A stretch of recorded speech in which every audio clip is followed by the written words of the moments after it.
Bismillahirrahmanirrahim. My dear students, Assalamu alaikum. Dear students, in the previous lecture we discussed about how SPSS can be used for the purpose of testing of hypothesis. ठीक है, तो उसी चीज़ को हम continue करेंगे और आज के लेक्चर के अंदर हम मोर देन 2 मीन्स की टेस्टिंग करेंगे। जैसे कि हमने के पॉपुलेशन कहा था ना, लास्ट टाइम जो टेस्टिंग की थी एक लेक्चर के अंदर, testing of hypothesis about k population means where k is greater than equal to 2, और साथ इसको मैंने अनोवा भी लिखा था। ठीक है, analysis of variance technique and F distribution was used in that particular lecture. ठीक है, तो आज हम उसी एग्जाम्पल को जो उस दिन हमने लास्ट लेक्चर में किया था उस काम को, एग्जाम्पल में जिसमें 8 ओटलॉट, 10 ओटलॉट और 1 ओटलॉट के ऊपर 3 क्लासेस थी और उनके दरमियान हमने इक्वलिटी टेस्ट की थी। अंडरस्टैंड? तो आज उसी एग्जाम्पल को हम SPSS पे करेंगे। लास्ट टाइम जो हमने किया था वो एफ डिस्ट्रीब्यूशन को यूज किया था, that was F statistic was SB square over SW square, between means sum of squares, between sample sum of squares and between means, between error sum of within error sum of square. तो that was the case। और आज हम आपको SPSS में पहले लेके जाता हूँ और इस एग्जाम्पल को सॉल्व करता हूँ मैं, और एग्जाम्पल में पढ़ देता हूँ। आप आई थिंक आप अंडरस्टैंड कर जाए नहीं मैं किस चीज़ की बात कर रहा हूँ जी।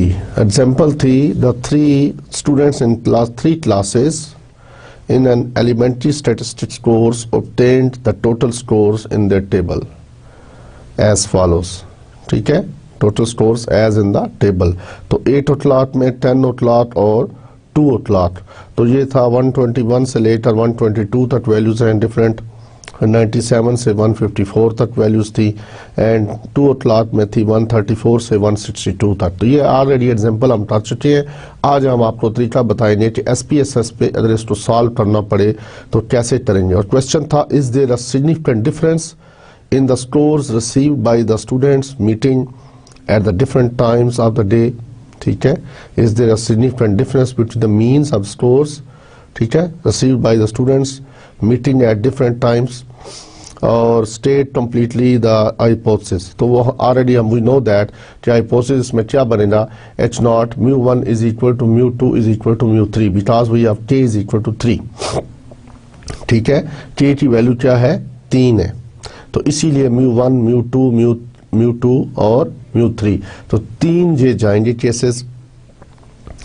तो अब आपको तरीका बताऊंगा कि डेटा कैसे एंटर करते हैं। Because these are the scores received, तो हमारे पास जो वेरिएबल है वो क्या है, स्कोर्स का वेरिएबल है, स्कोर्स, और इसके साथ हम ग्रुप्स टाइप वेरिएबल अपनी तरफ से इंट्रोड्यूस करवाएंगे। बिकॉज जब भी आप इंडिपेंडेंट सैंपल पुट करोगे, जैसा कि लास्ट लेक्चर के अंदर भी हमने यही काम किया था कि जब हमने SP का फार्मूला लगाया था इंडिपेंडेंट सैंपल टी टेस्ट लगाने के लिए, हमें उसको बताना पड़ेगा SPSS में पैकेज को कि ये हमारा ग्रुप 1 है और ये हमारा ग्रुप 2 है।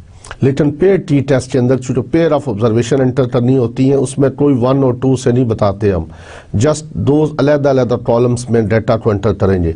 लेकिन जब आप इंडिपेंडेंट सैंपल टेस्ट करोगे तो एक ही कॉलम के अंदर सारा डाटा एंटर होगा और साथ ग्रुप का एक नया वेरिएबल डिफाइन करके 1 2 3 जितने ग्रुप हो उसके मुताबिक चलेंगे।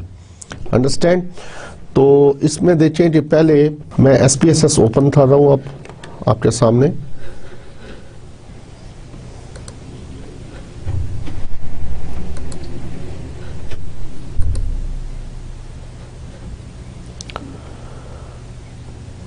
जी, तो टाइप इन डेटा में जाएं, नंबर 2 एंड ओके कर दें इसको। ये आपके पास अब डेटा व्यू है और वेरिएबल व्यू है, 2 तरह के व्यूज हैं आपके पास। तो वेरिएबल व्यू में पहले हम डिफाइन करते हैं वेरिएबल्स को। तो वेरिएबल का नेम हमारा क्या है, दैट इज स्कोर। क्या था ये डाटा किस चीज का है, स्कोर्स का है।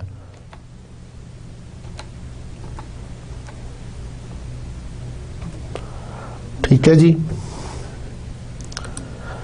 और अगर लेबलिंग में जाकर स्कोर्स लिखना चाहें तो वो भी लिख लें।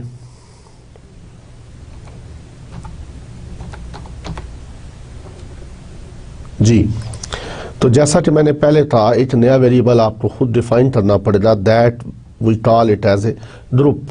ठीक है,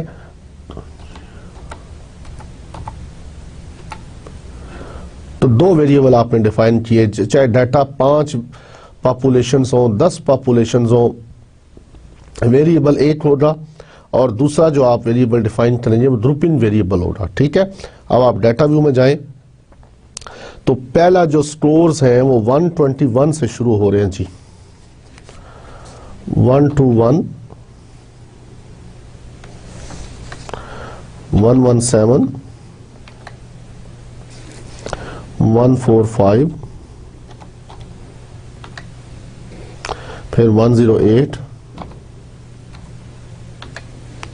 142 जी, 154, उसके बाद है 115, नेक्स्ट 81 and 122, next 127 and 122। ठीक है जी, इट मीन्स 11 वैल्यूज हैं इसकी। तो अब हमारा चूंकि ये ग्रुप 1 है तो इसलिए मैंने इसके साथ 1-1 ग्रुप कर दिया कि मेरा ये पहला सैंपल था, इसके साथ हमने 1-1 कर दिया। ठीक है जी, क्लियर हो गया। अब हमारा दूसरे सैंपल की रीडिंग शुरू हो रही है और दैट इज फ्रॉम 97, 145, 119, 139,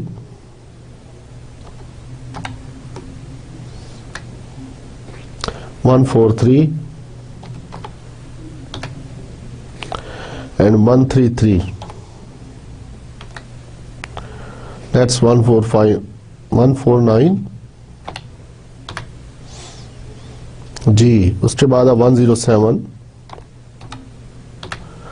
और 107 के बाद लास्ट वैल्यू 154। ठीक है, तो यहाँ पे 2 ग्रुप है, तो मैंने इसके साथ 2-2 डिफाइन कर दिया जी। अब हमारा नेक्स्ट ग्रुप शुरू हो रहा है, दैट इज 134 से, तो 134, 89, 108, 88, 146,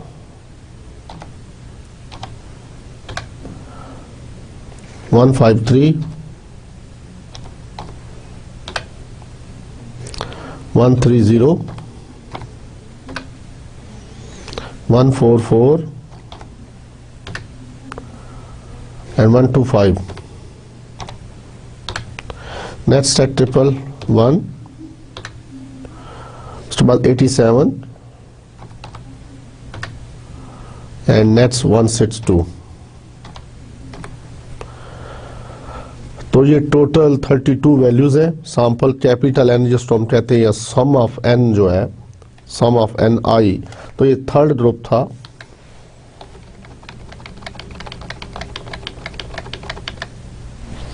तो 3-3 हमने इसको साथ डिनोट कर दिया। ओके, नाउ हमारा H0 है कि population means are equal, μ1 is equal to μ2 is equal to μ3।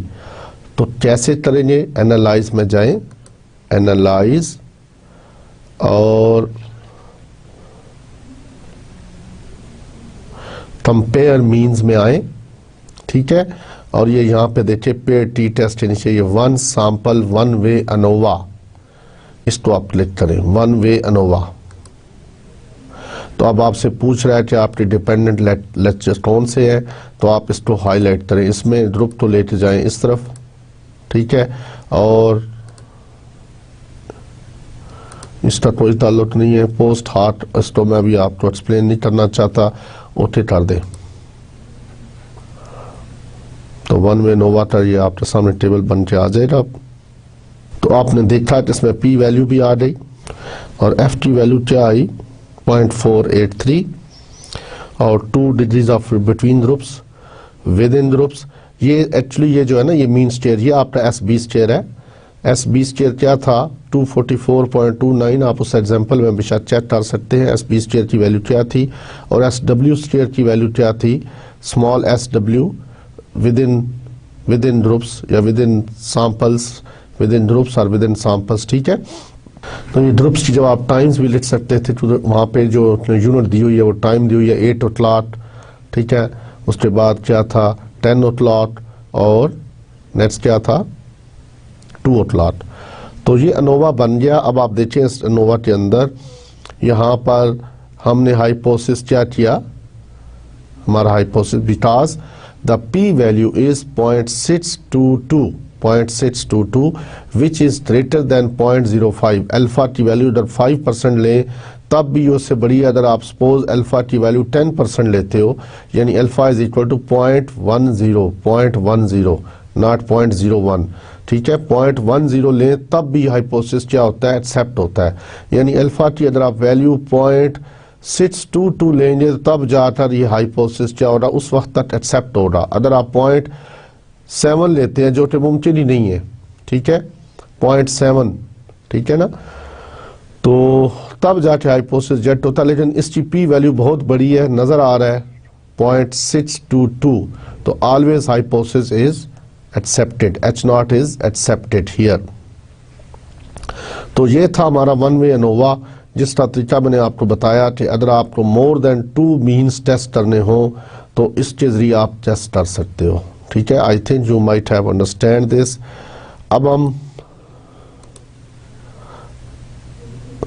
यहाँ पे आप देख सकते हैं ग्रुप मैंने कैसे एंटर किए और इस ग्रुप का वेरिएबल अगर मैं टाइम्स करना चाहूँ तो I can write the times.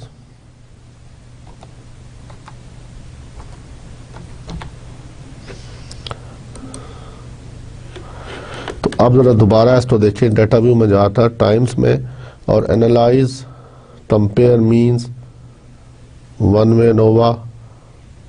ठीक है, और ऑप्शन में, अब ऑप्शन में वो हमसे पूछता है कि आपको डिस्क्रिप्टिव स्टैटिस्टिक्स चाहिए या नहीं चाहिए, तो डिस्क्रिप्टिव को टिक कर दें और कंटिन्यू कर दें। और पोस्ट हार्ट में ये होता है अगर आपका हाइपोथेसिस रिजेक्ट हो रहा हो, मैं आपको बताता चलूं पोस्ट हार्ट से क्या मुराद है कि अगर आपका हाइपोथेसिस रिजेक्ट हो रहा हो तो फिर आप देखना चाहते हैं कि कौन से ऐसे मीन्स हैं जो सिग्निफिकेंटली डिफरेंट है जिनकी वजह से हाइपोथेसिस रिजेक्ट हुआ, तो फिर हम पोस्ट हार्ट में जाते हैं। अब चूंकि हमारा हाइपोथेसिस वैसे ही यहाँ पे एक्सेप्ट हो रहा है तो इस पोस्ट हार्ट का फिलहाल कोई फायदा नहीं हमें। ठीक है, वैसे आप देखना चाहें तो इसमें देख सकते हैं। अगर हम इसको क्लिक करें तो यहाँ पर LST टेस्ट है, मैं इसको क्लिक करूं तो इक्वल वेरिएंसेस एज्यूम के साथ ये सारे टेस्ट हैं जो इसमें हम कर सकते हैं। ठीक है, यहाँ पर सिग्निफिकेंस लेवल भी उसने पूछा हुआ है 0.05 है या कितना आप लेना चाहते हो। LST को क्लिक करके कंटिन्यू करते हैं। अब आपके पास ऑप्शन में मैंने ऑलरेडी क्लिक कर दिया डिस्क्रिप्टिव को, उसके बाद आप ओके कर दें। तो अब हमारा एनालिसिस कुछ काफ़ी लंबा सा होगा, थोड़ा सा देखें आप। ये नहीं डिस्क्रिप्टिव क्योंकि मैंने ऑप्शन में टिक किया था, उसने डिस्क्रिप्टिव सारा दिया है कि पहला जो सैंपल है 11 का है, उसका मीन ये है, उसका वेरिएंस ये है, उसकी स्टैंडर्ड एरर ये है। ठीक है, इसके अलावा 95% वो मीन्स की कॉन्फिडेंस इंटरवल भी बता देता है जो कि हमें यहाँ पे ज़रूरत नहीं है। मिनिमम वैल्यू ये है, मैक्सिमम ये है। तो डिस्क्रिप्टिव के अंदर वो सारा वो चीज़ें आ जाती है। आपको पता है ना कि फर्स्ट लेक्चर हमारा डिस्क्रिप्टिव स्टेटिस्टिक्स पे था। इसी तरह सेकंड सैंपल 9 का है, उसका मीन ये है, स्टैंडर्ड डिवीजन, स्टैंडर्ड एरर और साथ लोअर अपर बाउंड, और ये 97 मिनिमम वैल्यू है और 154 मैक्सिमम वैल्यू है। सही है जी। और अब आप देखिए जरा सेकंड में तो 12 वैल्यूज हैं, तो 162 उसमें मैक्सिमम वैल्यूज है और इसी तरह इसका मीन और वेरिएंस है। अब आप अनोवा में देखिए बिटवीन ग्रुप्स है। ठीक है, between groups with in groups वही चीज़ें आ रही हैं और एफ स्टेडी स्टेट्स आर। अब ये पोस्ट हार्ट एक्सपेरिमेंट्स है। ये बेसिकली पोस्ट हार्ट टेस्ट जो है मल्टीपल कंपैरिजंस है बिटवीन 1-1। जब 1-1 होगा तो क्या होनी चाहिए वैल्यू, ये 1-2 है। अब आप देखिए टाइम आई और जे का तस्वर यहाँ पे उसने दिया हुआ है, तो 1 और 2 का कंपेयर किया। चूंकि हमारा हाइपोथेसिस यहाँ पे ऑलरेडी एक्सेप्टेड है तो इसकी हमें जरूरत तो नहीं है। क्यों कि अगर हमारा H0 रिजेक्टेड होता, उससे मुराद क्या था कि तीनों चारों मीन्स इक्वल नहीं है, तो फिर हम देखते हैं कि किसकी वजह से गड़बड़ हो रही है सारी। कौन से ऐसे दो मीन है जो इक्वल नहीं है, कौन से इक्वल थे। μ1 और μ3 इक्वल थे, μ2 और 3 इक्वल नहीं थे। अगर 4 है तो μ1 और μ4 इक्वल थे, लेकिन 2 और μ4 इक्वल नहीं थे। तो यहाँ से हमें आइडिया हो जाता है। अब आप देखिए कि इसमें तमाम पी वैल्यू सारी जो है वो 0.05 से बड़ी हैं। यहाँ पर देखिए ये पी वैल्यू जितनी भी नजर आ रही है आपको वो सारी की सारी 0.05 से बड़ी है। इसका मतलब है कि सारे ऑलरेडी वी नो दैट कि μ1 इज इक्वल टू μ2 भी है, μ1 इज इक्वल टू μ3 भी है, और इसी तरह μ2 इज इक्वल टू μ3 भी है। ठीक है, तो सारे ऑलमोस्ट इक्वल है। दिस वाज द पोस्ट हार्ट टेस्ट। तो अब हम एक और एग्जांपल लेते हैं डेटा में से। एक नई फाइल ओपन करते हैं। आप इसको सेव भी कर सकते हैं। यू नो दैट सेव करने का तरीका क्या है, सेव एज में जाकर और यहाँ पर आप ऑप्शन दे दें, फाइल का कोई नाम रख दें। सपोज मैं अपने नाम से रखता हूं ये, ठीक है, और ये ले, अब ये मसूद के नाम से सेव हो चुकी है। इसी तरह अब नई फाइल मैं खोलता हूं, न्यू डेटा फाइल, और अब मैं एक और एग्जांपल लेता हूं जिसमें हाइपोथेसिस अगर रिजेक्ट हो रहा हो, मेरे को ऐसा मिल जाए कि H0 रिजेक्ट हो रहा हो। जी क्वेश्चन मैं पढ़ देता हूं, आप फिर सुन लीजिए बार बार इसको। क्वेश्चन ये है, each of the 5 varieties of, ये शेर मोहम्मद की बुक में से पेज 345 के ऊपर है, क्वेश्चन नंबर 20.30। ठीक है, each of the 5 varieties of corn is planted in 3 plots. 5 varieties हैं जी कॉर्न की, इन 3 plots in a large field. ठीक है, the respective yield in bundles पर एकड़ आर इंडिकेटेड बिलो। तो ये 3 वेराइटीज हैं, वेराइटी 1 है, वेराइटी 2 है, 3 प्लॉट्स के अंदर, डिफरेंट प्लॉट्स के अंदर लगाई गई। वैरायटी 1, 2, 3, 4, 5, तो 5 वेराइटीज हैं गंदम की या कॉर्न की। ठीक है, और 3 प्लॉट्स में लगाई गई हैं। समझ रहे मेरी बात।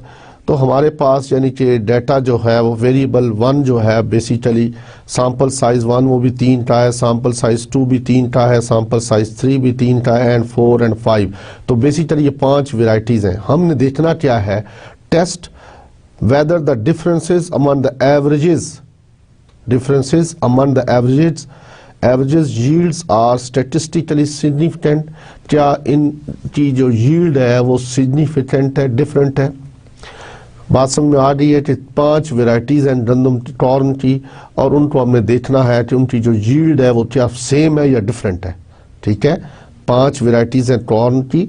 ठीक है, हमने देखना है कि उनकी जो yield है, जो उनकी पैदावार है वो सेम है या डिफरेंट है। तो 3 प्लाट्स के ऊपर लगाई गई, यील्ड 1 को 3 प्लाट्स पे लगाया गया, इसी तरह यील्ड 2 को 3 प्लाट्स पे लगाया गया, 3 को, इसी तरह 4 को, इसी तरह 5 को। उसके बाद हमें जो डाटा दिया हुआ है वो इसमें यील्ड का दिया हुआ है।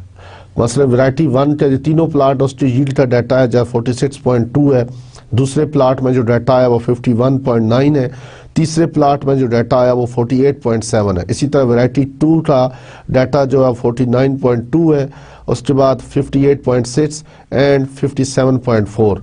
इसी तरह वैरायटी जो 3 है उसका डाटा है 60.3, नेट्स 58.7 एंड 60.4। तो ये इस तरह चारों पांचों वेराइटीज है। अब हमसे क्वेश्चन पूछता है is there any significant difference between these yields. इससे मुराद क्या है, हाइपोथेसिस क्या बनेगा, μ1 is equal to μ2 is equal to μ3 is equal to μ4 is equal to μ5। भाई पांचों वेराइटीज में यील्ड्स में कोई फर्क नहीं है। ठीक है, तो H1 क्या होगा, not all μj's are equal, not all μj's are equal. इसी के वो सेकंड पार्ट में कहता है use Duncan's multiple range test. तो ये हमारे पास एक टेस्ट होता है जैसे LSD टेस्ट है। तो ये दो टेस्ट हम नॉर्मली यूज करते हैं फॉर पेयर वाइज कंपैरिजन के लिए। अगर हाइपोथेसिस रिजेक्ट हो जाए तो फिर we can use these test for pairwise comparison. ठीक है, जैसे अभी मैंने लास्ट टाइम भी आपको बताया इस लेक्चर में, अभी जो हमने प्रीवियस एग्जांपल की थी वहां पे भी हमने इसको हैंडल किया, लेकिन वहां पे चूंकि H नॉट एक्सेप्टेड था इसलिए उसको ज्यादा इफेक्टिव नहीं था। अब देखते हैं यहाँ पे क्या होता है। To make the comparison between pairs of means. तो अब मैं डेटा एंटर करता हूं। सपोज ये पहली वैल्यू है, तो पहले जरा इसको वेरिएबल व्यू में जाकर हमने इसका नाम तजवीज कर लिया।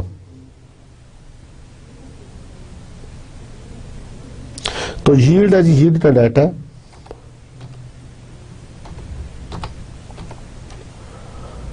ठीक है,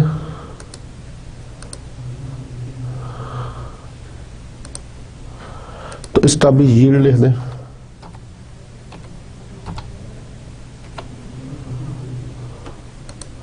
तो वेरिएबल 2 में वही ग्रुप्स डाल दें।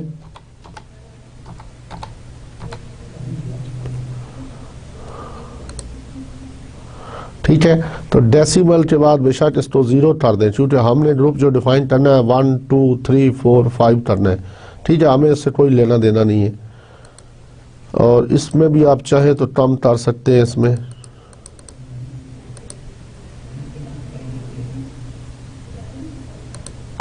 टू डिजिट था रखे, वैसे तो 1 डिजिट भी चल जाएगा। ठीक है जी, आ जाए हम डेटा व्यू के ऊपर। तो पहली यील्ड फर्स्ट सैंपल में क्या है 46.2।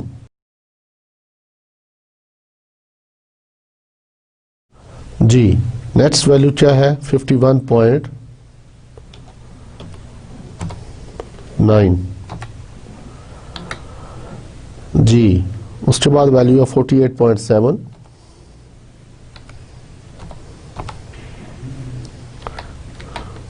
तो ग्रुप 1 चल जाइए। ठीक है,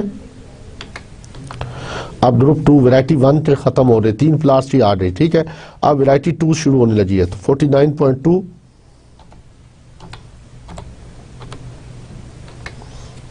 नेक्स्ट 58.6,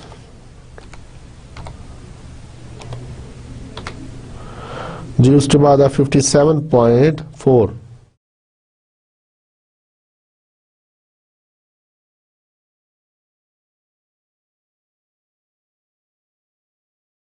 तो ये सेकंड वैरायटी है। अब थर्ड को भी पहले नाम दे देते हैं।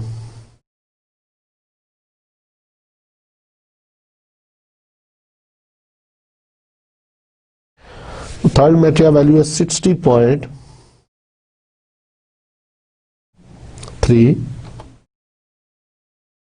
Next value 58.7। जी, उसके बाद वैल्यू है 60.60.4। उसके बाद फोर्थ में 48.9, 51.4, नेक्स्ट 44.6। तो इसको भी नंबर कर दे, 4 था ये।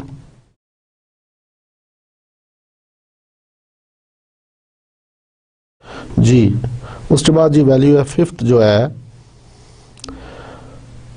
52.5। नेक्स्ट है 54, 49.3। तो फिफ्थ वैरायटी थी ये। ओके हो गया जी। तो टोटल 15 वैल्यूज आ गई। अब हमने इक्वलिटी ऑफ मीन्स करना है, तो एनालाइज में जाएं, कंपेयर मीन्स में जाएं और वन वे अनोवा पे आ जाए। वन वे अनोवा क्लिक कर दें तो हमसे वो डिपेंडेंट लिस्ट पूछता है, तो आप इसको हाईलाइट कर दें। फैक्टर्स क्या हमारे, ये फैक्टर्स हैं। पोस्ट हार्ट में जाएं। पोस्ट हार्ट में जाएं और यहाँ देखिए डंटन्स यहाँ पे टेस्ट लिखा हुआ है। बी पार्ट में उसने कहा था use Duncan's multiple range test, ठीक है, टू मेक कंपैरिजंस। अब LSD हम नहीं लगा रहे, डंटन लगा रहे हैं, ठीक है। और अल्फा की वैल्यू क्या है, हाँ जी, इक्वल वेरिएंसेस हमने अज्यूम किए हुए, कंटिन्यू कर दिया हमने। और ऑप्शंस में देखिए क्या है, डिस्क्रिप्टिव स्टैटिस्टिक्स हमें नहीं चाहिए जी, ठीक है, और ओके कर दें। लो जी, तो ये हमारे पास एनोवा आ गया।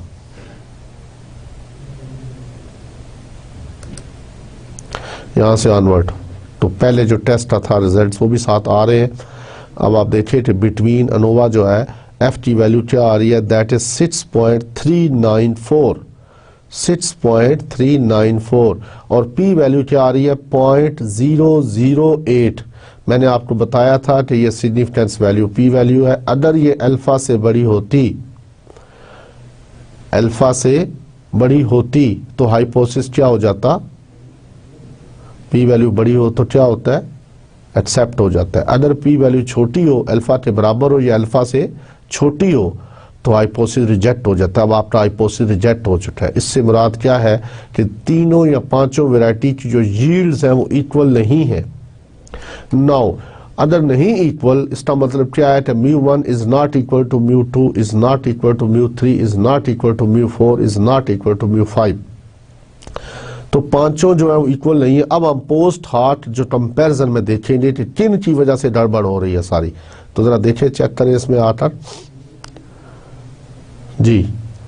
तो यहां पर देखें, ये देखिए सिग्निफिकेंस वैल्यू आ रही है अल्फा की, और साथ उसने ये वैल्यूज दे दी आपके सामने जो डिफरेंट वैल्यूज उन्होंने टोपाई की हैं। तो ये साथ उनके mean for homogeneous groups are also displayed here.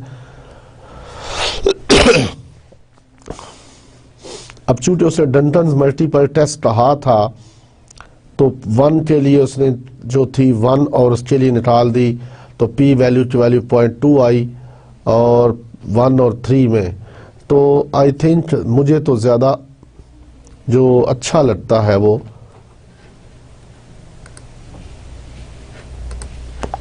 ज़रा इसको हम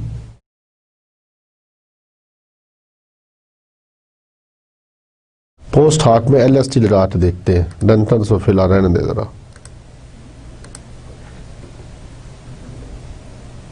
जी, यस।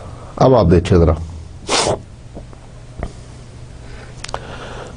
1, 2 तो देखें तो सिग्निफिकेंस पी वैल्यू क्या आती है 0.43। ये इसका मतलब है 1 और 2 में डिफरेंस है, दे आर नॉट इक्वल। लेकिन 1 और 4 में कोई डिफरेंस नहीं है। ये 1, 4 का जब कंपैरिजन करेंगे तो 0.816 पी वैल्यू आ रही है।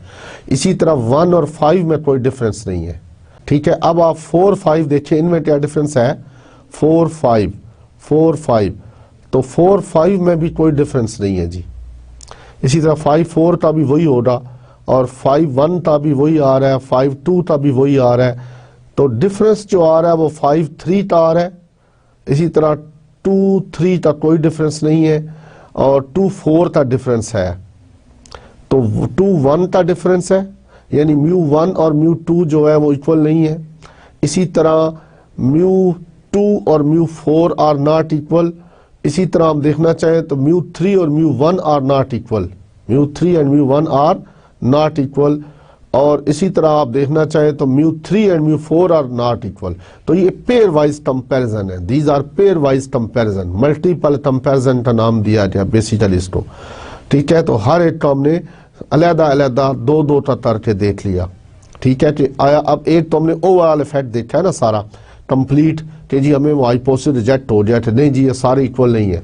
अब हम देखना चाहते हैं कौन कौन सी चीजें गड़बड़ कर रही हैं, कौन से 2 पेयर हैं जो आपस में इक्वल है और कौन से नहीं इक्वल। तो these are the pairwise comparison, ठीक है। अब पी वैल्यू से हम देखते हैं, अगर पी वैल्यू जो है 0.05 से बड़ी हो तो हाइपोथेसिस एक्सेप्ट हो जाता है, अगर छोटी हो तो रिजेक्ट हो जाता है। जहां पर पी वैल्यू छोटी है, सपोज आप देखिए 0.002, 0.002, तो यहाँ पर p वैल्यू क्या है, छोटी है। इसी तरह 0.043 ये भी छोटी है 0.05 से, तो ये दोनों हाइपोथेसिस रिजेक्ट हो रहे हैं। ये देखिए, अब यहाँ पर देखिए ये भी रिजेक्ट हो रहा है और ये भी रिजेक्ट हो रहा है। नंबर 3 1 और 3 था, यानी 2 1 भी हो रहा है और 2 4 भी हो रहा है। इधर से चेक करें 2 4 2 1, ये दोनों इसी तरह रिजेक्ट हो रहे हैं। इसी तरह 3 4 अगर आप देखें 3 4, तो 3 4 भी आपस में रिजेक्ट है और स्ट्रांगली रिजेक्टेड है। 3 4 के दरमियान तो बहुत सारा डिफरेंस है, इनकी p वैल्यू बहुत छोटी है। जितनी p वैल्यू छोटी होगी इतना मतलब है हाइपोथेसिस के रिजेक्शन के चांसेस और ज्यादा बढ़ जाते हैं ना। तो इसकी p वैल्यू जो है वो 0.001 है। इसका मुराद ये है कि तो बहुत ही डिफरेंस है 3 और 4 के अंदर, ठीक है। इसी तरह 3 और 5 में भी डिफरेंस है, ठीक है, दो इतना। लेकिन 4 1 जो है वो आपस में कोई फर्क नहीं है। 4 और 1 के दरमियान, वैरायटी 4 और वैरायटी 1 के अंदर कोई खास फर्क नहीं है। They are almost same. आप उनकी वैल्यूज को भी जरा चेक करें डेटा के अंदर। जब आप वैल्यूज पुट की हैं तो क्या 4 की वैल्यूज देखो क्या है और 1 की क्या है, ऑलमोस्ट मिलती जुलती है, थोड़ा बहुत फर्क नजर आ रहा है उसमें। सही है जी। इसी तरह आप देखें कि नेक्स्ट जो आ रहा है, आई थिंक ये सारे कंपैरिजन हो रहे और इसमें आई थिंक और कोई ऐसी चीज़ आपको बताने वाली अब नहीं है। p वैल्यू आप देखते हैं, p वैल्यू का कंसेप्ट है। This is also another way of looking at the hypothesis testing. और जनरली जब हम रिसर्च करते हैं तो वो 6 स्टेप्स हम थोड़ी लिखते हैं, हम यही टेबल देना होता है हमने और साथ p वैल्यू देनी होती है, ठीक है। और p वैल्यू में हम बताते हैं कि p वैल्यू इसकी इतनी है। और p value, what is p value? Maximum probability of rejecting H0 when H0 is true. वो जो टेस्ट स्टेटिस्टिक की कैलकुलेटेड वैल्यू होती है ना, उस पॉइंट से ऑनवर्ड जितना एरिया वो सारा निकाल देते हैं, that is called p value, ठीक है। मेरी बात समझ में आ रही है कि p वैल्यू कैसे निकालते हैं हम? और ये मैंने एक लेक्चर में आपको निकालने का तरीका भी बताया था, अगर आपको याद हो तो। z की वैल्यू लेकर हमने p वैल्यू निकाली थी। जब 2 टेल टेस्ट होता है तो उसको हम 2 से 2 टाइम्स लिख देते हैं। जब सिंगल टेल हो तो सिंगल हम लिख देते हैं उसको। तो आई थिंक ये आपने इसमें काफ़ी चीज़ें हमने अब डिस्कस कर ली हैं। तो अब हम किसी और तरफ आगे बढ़ते हैं।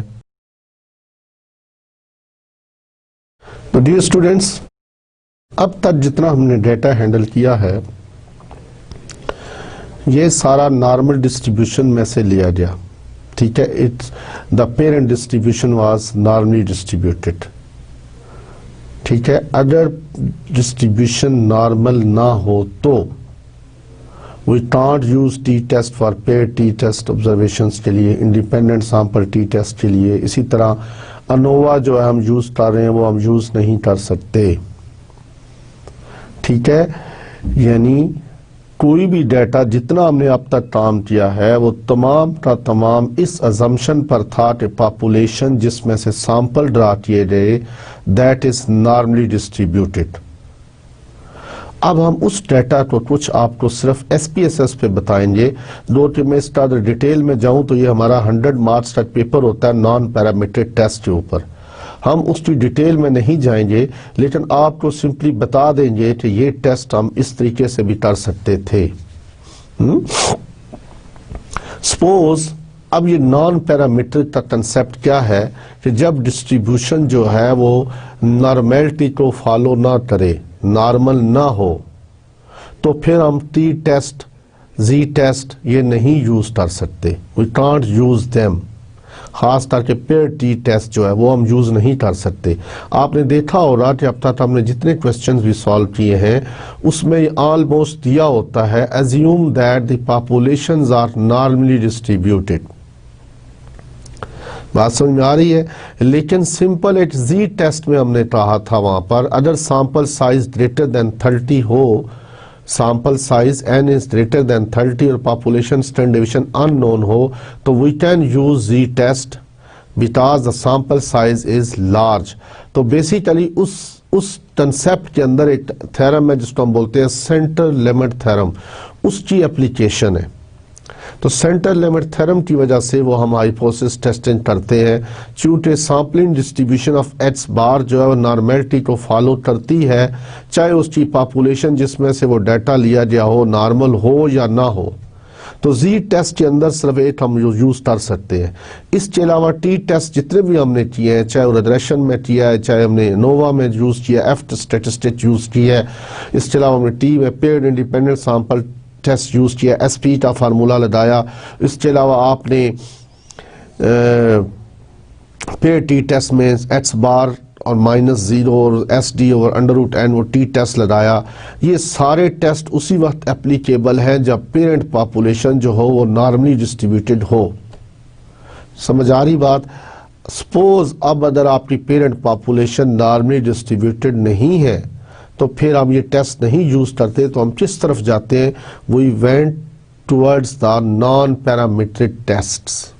तो देयर आर सर्टन टेस्ट्स, ठीक है, इनके पैरेलल है वो। Suppose independent sample t test है तो इसके पैरेलल जो है,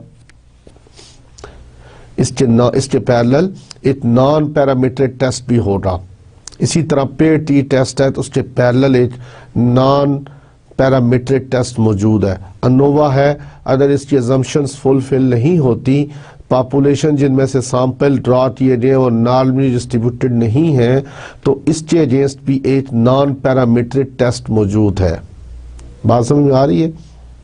तो नॉन पैरामीट्रिक इसीलिए इसको बोला जा रहा है कि इसकी जो पॉपुलेशन है जिसमें से सैंपल ड्रॉ किए गए वो नॉर्मली डिस्ट्रीब्यूटेड ना हो। तो जाहिर बात है जब भी आप रिसर्च करते हो तो पहले आपने अजम्पशंस को देखना है कि अजम्पशंस फुलफिल होती हैं, तब जाके आप वो पर्टिकुलर टेस्ट लगा सकते हो। अच्छा, अब हमारे पास नॉन पैरामीट्रिक टेस्ट के अंदर एक टेस्ट ऐसा मौजूद है जिसको हम KS टेस्ट बोलते हैं, कोलमोद्रोव शिमोरोव टेस्ट। कोलमोद्रोव शिमोरोव टेस्ट ये हमें बताता है कि आपका ये जो डाटा है ये नॉर्मेलिटी को फॉलो करता है या नहीं करता। उसी तरह पी वैल्यू होगी, पी वैल्यू अगर बड़ी होगी अल्फा से तो हाइपोथेसिस एक्सेप्ट हो जाएगा कि डाटा नॉर्मेलिटी को फॉलो करता है।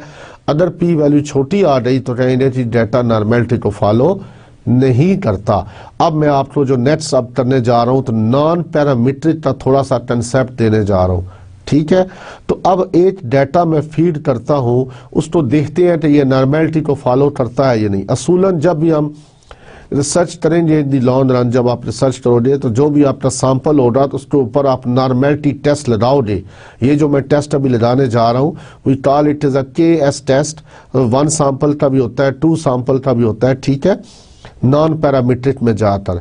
तो ये इसमें हम नॉर्मेलिटी को टेस्ट करते हैं। अब देखिए डाटा मैं फीड करता हूँ, मेरे पास ये एग्जाम्पल है, ये पेज 514 MC शेयर की बुक में से पेज 154 क्या क्वेश्चन नंबर है 24.21 कहता है the following data shows the kidney weights in grams of 36 dots prior to their use in experiments. ठीक है, उनके किडनी वेट्स हैं। तो ये हमारे पास वेट्स का डाटा है, किडनी वेट्स जो है इन ग्राम्स माफ कीजिएगा। तो ये हमारे पास जो डेटा है वो kidney weights in grams of 36 dots का डाटा है। कहता है do the data provide enough evidence that they have come from a normally distributed populations with a mean of 85 and a standard deviation of 15 grams। कहता है ये data जो है बताओ तो ये नॉर्मल डिस्ट्रीब्यूशन में से निकाला गया है। तो अब हमने कहा यूज KS टेस्ट, यहाँ पे उसने बता दिया लेकिन हम बताते नहीं है कि कौन सा टेस्ट यूज करो, बट वी नो दैट के नॉन पैरामीट्रिक टेस्ट मौजूद है, KS टेस्ट जो इस चीज को टेस्ट करता है। तो पहले वैल्यूज में एंटर करता हूँ, 36 वैल्यूज एंटर करने के बाद इस पे टेस्ट लगाते हैं, देखते हैं कि नॉर्मेलिटी को फॉलो करता है या नहीं करता। तो पहली वैल्यू है जी 58। तो इस वेरिएबल को क्या लें, पहले वेरिएबल डिफाइन कर देते हैं हम जी, इसको क्या देते हैं हम वेट्स का डाटा।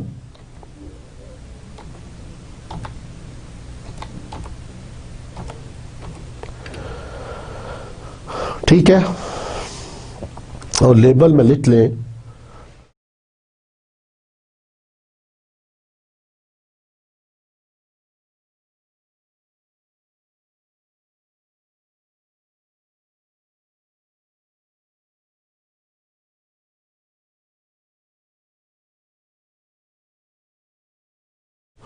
तो वेट्स लिख दिया आपने। अब डेटा व्यू में आए और वेट एंटर करते जाए 58, 78,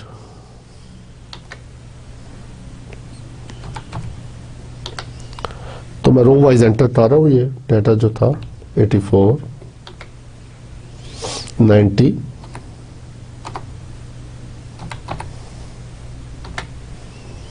97,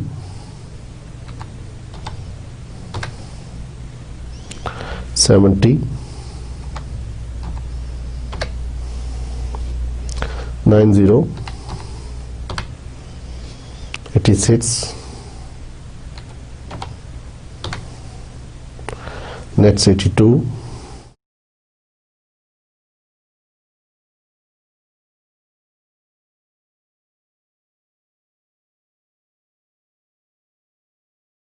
9 वैल्यूज एंटर हुई हैं जी। 59 नेक्स्ट वैल्यू है, 90, 70, 74,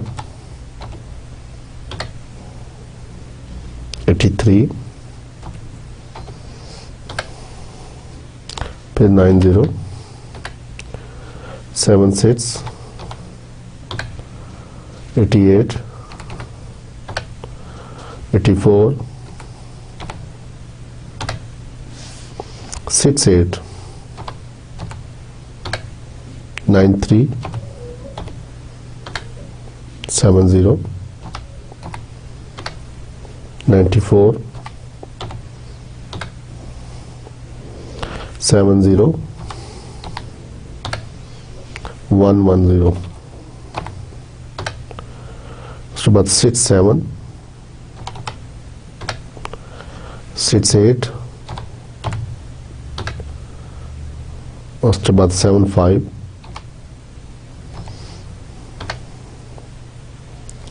जी नेक्स्ट 80,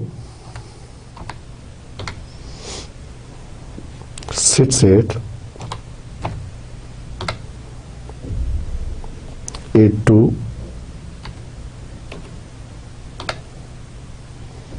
104,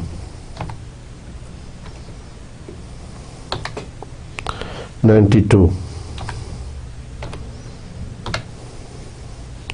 112, उसके बाद 84, 98 एंड 80, तो 36 वैल्यूज हो रही जी।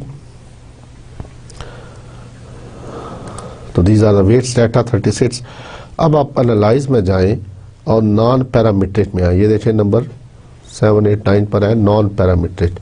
यहाँ पर देखिए जी KS test number 1 sample KS test, yes नजर आ रहा है नॉन पैरामीट्रिक, और उसके बाद क्या कहता है KS टेस्ट। क्लिक कर दें इसको, तो आपसे पूछ रहा है कि आपका टेस्ट वेरिएबल क्या है, तो वेट्स हमारा टेस्ट वेरिएबल है, ठीक है। तो हमने इसको हाईलाइट किया, और कौन सी डिस्ट्रीब्यूशन कहते हैं टेस्ट करना चाह रहे हो, हम नॉर्मल टेस्ट करना चाह रहे हैं, ठीक है। ऑप्शन में देखिए क्या है, ये डिस्क्रिप्टिव चाहिए, नहीं हमें नहीं चाहिए, या ले ले, चलो कंटिन्यू, और उसके बाद ओके कर दें।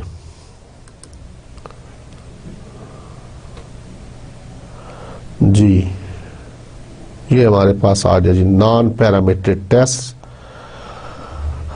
ये डिस्क्रिप्टिव स्टैटिस्टिक्स इसने दे दी, 36 वैल्यूज हैं, इसका मीन जो है वो 82 है, और standard division 13 point something, minimum value 58, maximum 112। ठीक हो गया जी। अब आ जाए जरा डिस्क्रिप्टिव में, नॉन पैरामीट्रिक में क्या बोलता है कि एस टेस्ट की वैल्यूज है, और ये यहाँ पर वैल्यू देखिए ये पी वैल्यू आ रही है, this is our p value. ये बेसिकली ये जो absolute value, positive negative sign, और ये इसके अंदर जो प्रोसेस है उसमें फार्मूले यूज होते हैं जो उसके बारे में डिटेल है। हमें जो लेना देना है वो इस पी वैल्यू के साथ है। ये देखिए पी वैल्यू क्या आ रही है जी 0.628, 0.628 KS कोलमोग्रोफ-शिमोरोफ टेस्ट Z, ठीक है, और साथ इसका जी इसकी नोटेशन है साथ तो दिस की वैल्यू है 0.628। इससे मुराद क्या है कि ये वैल्यू 0.05 से अच्छी खासी बड़ी है, तो हाइपोथेसिस क्या हो गया, एक्सेप्ट हो गया। यानी ये डाटा जो है टेस्ट डिस्ट्रीब्यूशन कौन सी थी, नॉर्मल, इसको फॉलो करता है। डाटा जो है वो नॉर्मेलिटी को फॉलो करता है। अब ज़रा जस्ट फॉर चेक इट लगाएं तो ज़रा देखते हैं कि आया इसके ऊपर हम कोई और डिस्ट्रीब्यूशन लगा के देखें वो भी फिट बैठती है या नहीं। तो नॉर्मल के साथ अगर हम इसको पाइसान कर लें या हम यूनिफॉर्म देखते हैं, अगर इसको यूनिफॉर्म डिस्ट्रीब्यूशन में क्या बोलता है, नॉर्मल तो मैं ख़त्म कर रहा हूँ और ओके कर के देखें अब क्या करती है।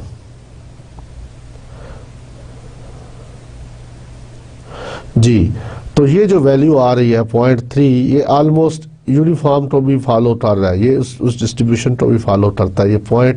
ये बेसिकली पी वैल्यू है, ये स्टैटिस्टिक कोलमोगोरोव शिमोरोव की स्टैटिस्टिक है। जैसे हम टी टेस्ट की वैल्यू होती थी उसके साथ उसका पी वैल्यू होती थी, तो पी वैल्यू जो आ रही है 0.131 आ रही है, 0.131। तो ये उसको भी फॉलो कर रहा है, यहाँ पे ये बताया जा रहा है। ठीक है, तो अब हम ये तो हमने कर लिया। अब अगर ये नॉर्मेलिटी को फॉलो करता है तो वी कैन टेस्ट, हम इसके ऊपर 1 सैंपल टी टेस्ट लगा सकते हैं। टेस्ट द हाइपोथेसिस, उसने कहा था ना, normally distributed mean of 85 and standard deviation of 15 grams. ठीक है, तो we can use t test, इसके ऊपर हम टी टेस्ट लगा सकते हैं बिकॉज द नॉर्मल डिस्ट्रीब्यूशन को फॉलो करता है। तो अगर हम लगाना चाहूँ तो कंपेयर मीन्स में ये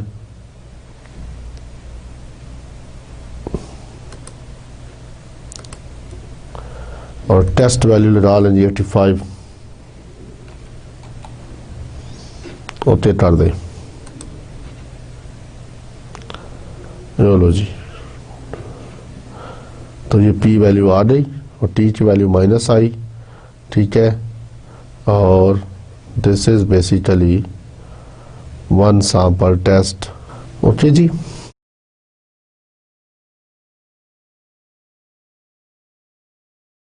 तो अजीज तलबा, आज के लेक्चर में आपने जो चीज़ें सीखी है वो आप सुन लें। एक तो आपने एनोवा का इस्तेमाल सीखा, 1 में एनोवा कैसे लगाते हैं। ठीक है, और 1 में एनोवा किस लिए लगाते हैं, for testing the equality of more than 2 population means, understand. और उसके बाद हमने 2 एग्जांपल्स इसकी थी, और उसके बाद हमने आपको बताया कि हम नॉन पैरामीट्रिक टेस्ट कब यूज़ करते हैं। ठीक है, नॉन पैरामीट्रिक टेस्ट तब यूज़ किए जाते हैं जब नॉर्मेलिटी की एजम्पशन जो है फुलफिल ना हो रही हो, तो फिर हम नॉन पैरामीट्रिक की तरफ चले जाते हैं। अब आप नॉन पैरामीट्रिक में मैंने आपको बताया, अब एक और देखिए टेस्ट यहाँ पर, अगर आपके पास वो डेटा जो है नॉर्मेलिटी को फॉलो नहीं करता, तो फिर अगर आपने 1 सैंपल 2 इंडिपेंडेंट सैंपल में नॉन पैरामीट्रिक में टेस्ट लगाएंगे। सपोज ये है, तो ये हमारे पास ये देखिए मान विटनी वाइटनी यू टेस्ट है। तो यहाँ पे हम टेस्ट वेरिएबल्स देंगे, 1 सैंपल 2 सैंपल, इसी तरह ग्रुपिंग वेरिएबल हम डिफाइन करेंगे। ठीक है, और उसके बाद हम इसके ऊपर नॉन पैरामीट्रिक टेस्ट लगाएंगे। सपोज अगर मेरे पास ये डाटा हो जैसा कि मैंने शुरू में यहाँ पे किया था, जिसमें 1 2 3 4 5 था। अब ये तो 4 ग्रुप्स है ना, तो 2 वाला ग्रुप वाला हमारे पास तो डाटा था, यस, ये 3 ग्रुप्स है। ठीक है, ये भी हमने एनोवा लगाया हुआ है। अगर आपके पास 2 ग्रुप का डाटा हो सपोज, तो फिर उसमें आप क्या करेंगे। चले पहले इसको लगा के देखते हैं नॉन पैरामीट्रिक में क्या कहता है। एनालाइज नॉन पैरामीट्रिक के इंडिपेंडेंट सैंपल्स, क्यों कि हमारे पास इंडिपेंडेंट सैंपल्स हैं के। तो टेस्ट वेरिएबल हमारा स्कोर आ गया और ग्रुपिंग वेरिएबल टाइम आ गया। डिफाइन ग्रुप हमने 1 और 2 था हुआ है, 1 और 2 और कंटिन्यू और ओके। तो ये KWH टेस्ट है, इसको ये लगाएगा और देखिए आउटपुट में क्या देता है हमें। जी, KW टेस्ट जो है तो दैट इज बेसिकली, ये देखिए आप, इसमें P वैल्यू क्या है, तो इसमें हाइपोथेसिस क्या हो रहा है, एक्सेप्ट हो रहा है। यहाँ पर क्या हो रहा है, एक्सेप्ट हो रहा है। It means there is no difference between these two three varieties या थ्री स्कोर्स। यहाँ पे भी यानी नॉन पैरामीट्रिक में भी वो टेस्ट वही वैल्यू दे रहा है जो पैरामीट्रिक में आई थी। ठीक है, गो कि हमारा ये डाटा जो है वो नॉर्मेलिटी को फॉलो करता था, हमने उसके ऊपर पेड इंडिपेंडेंट या अनोवा टेस्ट लगाया, लेकिन अनोवा का पैरेलल नॉन पैरामीट्रिक टेस्ट कौन सा है, KW टेस्ट। ठीक है, KW टेस्ट समझ आ रही। तो आपने इसको भी स्टडी कर लिया। अब हम एक, अगर दो सैंपल हो, सपोज अगर ये तो हमने 6 सैंपल्स थे ना, अगर दो हो जैसे इंडिपेंडेंट सैंपल टी टेस्ट हम जिसके ऊपर लगाते हैं, अगर इस तरह का हो तो फिर आप क्या करेंगे, तो एक डाटा हम उस तरह का भी लेते हैं। मैं इसमें से तीसरी वैल्यू को रिमूव कर देता हूँ, ये देखिए यहाँ से ऑनवर्ड।